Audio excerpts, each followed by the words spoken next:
listen, gather near. This story did not happen in a palace or in a school of learned men.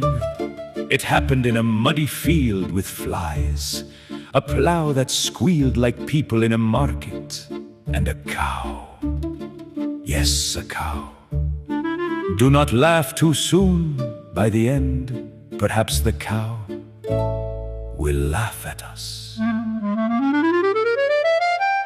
There was a man of Israel, poor in bread, rich in pain, with a cow so very proper, more faithful than the rain. 6 days she worked the furrows through dust and stone and heat, but when holy Shabbat came, she folded up her feet. She never said amen, she never argued with rabbis, but when Shabbat arrived, plop! The cow went down. Horizontal theology. Under the yoke she rested, no one could make her rise. She had no school, no title, but wisdom in her eyes. Under the yoke she rested, still as a sermon stone. Sometimes a cow remembers what reason cannot know. But fortune turned against him, his purse began to cough, and with a broken spirit he had to sell her off.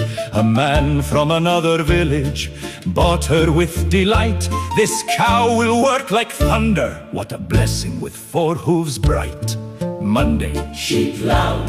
Tuesday, sheep loud. Wednesday, sheep loud. Thursday, sheep loud. Friday, sheep loud. The buyer smiled. This cow has an engine inside. But then came Shabbat. The cow saw the yoke, looked up to heaven, looked at the man and said without saying, "Not today, my friend." He called her soft as honey, he pushed with all his might. He promised shade and clover, salt and grass at night. But not an ear was moving, not a hoof, not one reply. She stayed upon the ground like a decree beneath the sky. Get up! Move on! I bought you for plowing, not to become a statue. And nothing, that cow was stiller than a clerk at lunchtime. Under the yoke she rested, no one could make her rise. The man was sweating rivers, she said, "Shabbat, be wise!" Under the yoke she rested, holy stubbornness in clay. When the soul remembers time, no whip can force the day. Come get your cow, something is wrong. I call her, she lies down. I push her, she sinks deeper.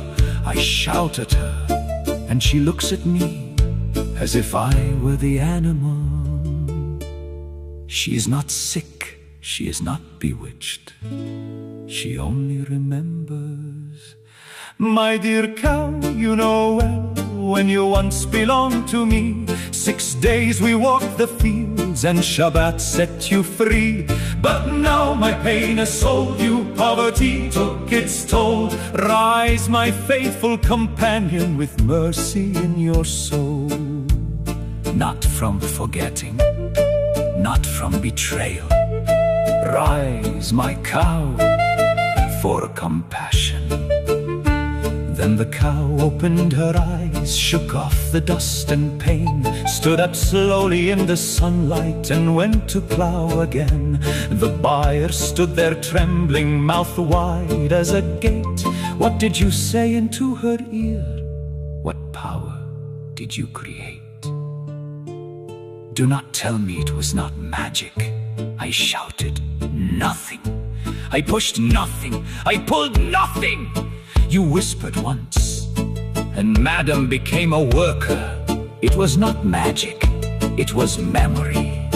I told her, cow, it was Shabbat, and your body knew the way. You rested because the world also needs a holy day. Not by fear, not by punishment, not by master whip or chain, but because even the earth must breathe and live again. If a cow without words, without learning, without art, can know her own creator from the weight upon her heart, how can I, made of breath, made of questions, dust and flame, not turn toward the source that calls my sorrow by its name? Under the yoke she rested, no one could make her rise. She had no prophet's thunder, but open human eyes. Under the yoke she rested, quiet as a prayer. Some silences awaken what sleeps forgotten there. And that man was gathered beneath the presence bright. He studied ancient words and turned wonder into light. They called him Yohanan, Yohanan ben Tota, son of a humble cow, who taught without Torah. So be careful. Sometimes God sends strange teachers. Some arrive with scrolls, and some arrive with hooves. Under the yoke she rested, no one could make her rise. Even the simplest creature can make the proud grow wise. Under the yoke she rested, and in silence she spoke. 6 days the earth is opened, 1 day belongs to God. Who will not hear a cow may never learn to rest. Who will not hear a cow may never learn to rest.